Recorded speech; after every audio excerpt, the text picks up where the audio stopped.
Bonjour, nous sommes dimanche, c'est le 4e dimanche de l'Avent, on est tout proche de Noël. Et aujourd'hui, c'est encore une fois le dimanche, c'est-à-dire le jour du Seigneur, le jour de Jésus. Et c'est magnifique de le prier, de l'écouter et de nous aimer les uns les autres parce que c'est le jour du Seigneur. C'est un jour toujours magnifique, le dimanche. Et aujourd'hui, nous entendons en ce dimanche un ange, c'est l'ange Gabriel. Et l'ange Gabriel, il vient à Nazareth. Et quand il vient à Nazareth, il vient dans une maison. Et quand il va dans cette maison, il s'approche. Et il s'approche d'une jeune fille. Elle s'appelle Marie.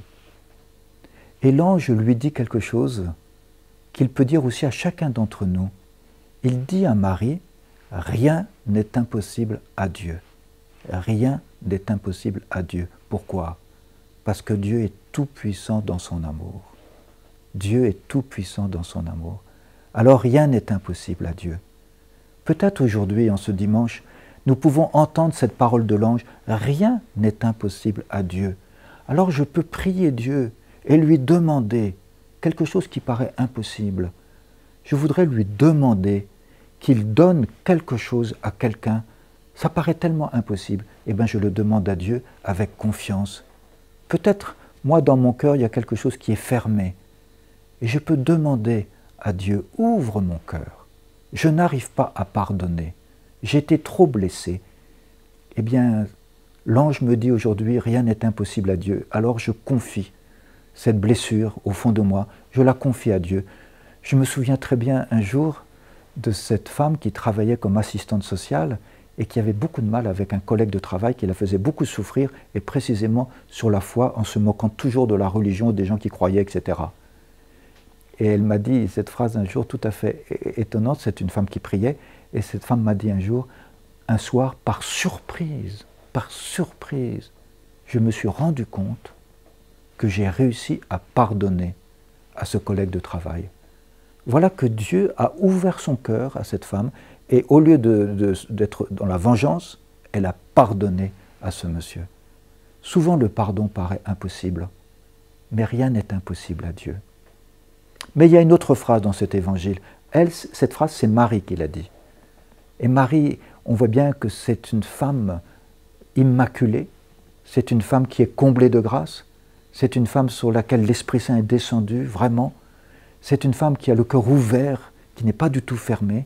Et voici ce que dit Marie, « Voici la servante du Seigneur, que tout se passe pour moi selon ta parole. » Elle a compris que cette parole de Dieu était toujours une parole de bonté, était toujours une parole qui nous ouvrait un chemin, était toujours une parole qui nous donnait la lumière, jamais une parole qui condamne, jamais une parole qui culpabilise, mais au contraire une parole qui relève, une parole qui donne de l'espérance.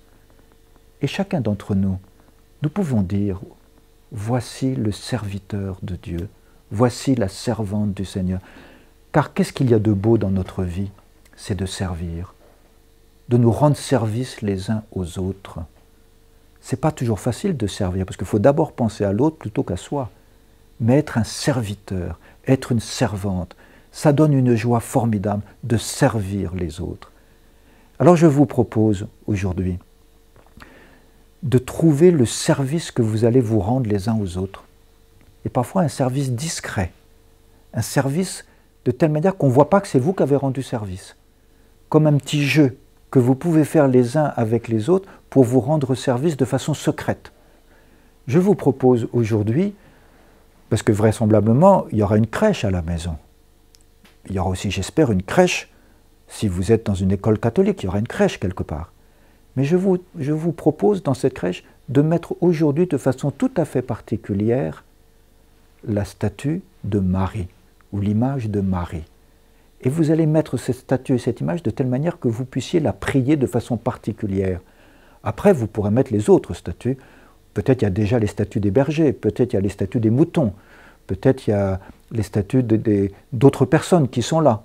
Mais maintenant, vous allez mettre aujourd'hui de façon particulière la statue de la Vierge Marie dans la crèche, et je vous propose chacun de la prier. Vous savez, elle est notre mère du ciel. C'est une mère avec un amour extraordinaire, et elle veille sur chacun de nous. Alors vous allez la prier. et vous allez la prier pour lui demander une chose. Bien sûr, vous pouvez lui demander tout ce que vous voulez, mais vous pouvez lui demander une chose.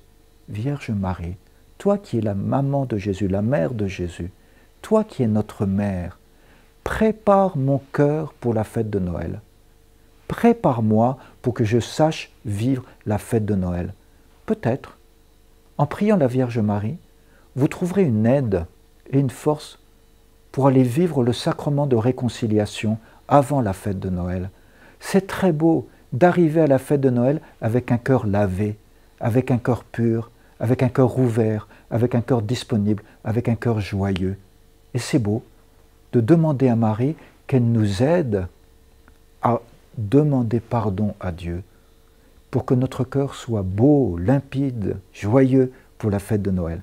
Priez la Vierge Marie, moi je la prie pour vous en ce dimanche, je la prie pour toutes les familles, pour tous les enfants et pour toutes les personnes qui sont en Ille-et-Vilaine, dans le diocèse de Rennes et en particulier pour les personnes qui sont peut-être isolées dans la tristesse. En ce dimanche, je prie Marie pour toutes les personnes et pour vous. Et comme c'est le dernier dimanche, je vous souhaite par avance un joyeux, saint et beau Noël à chacun d'entre vous.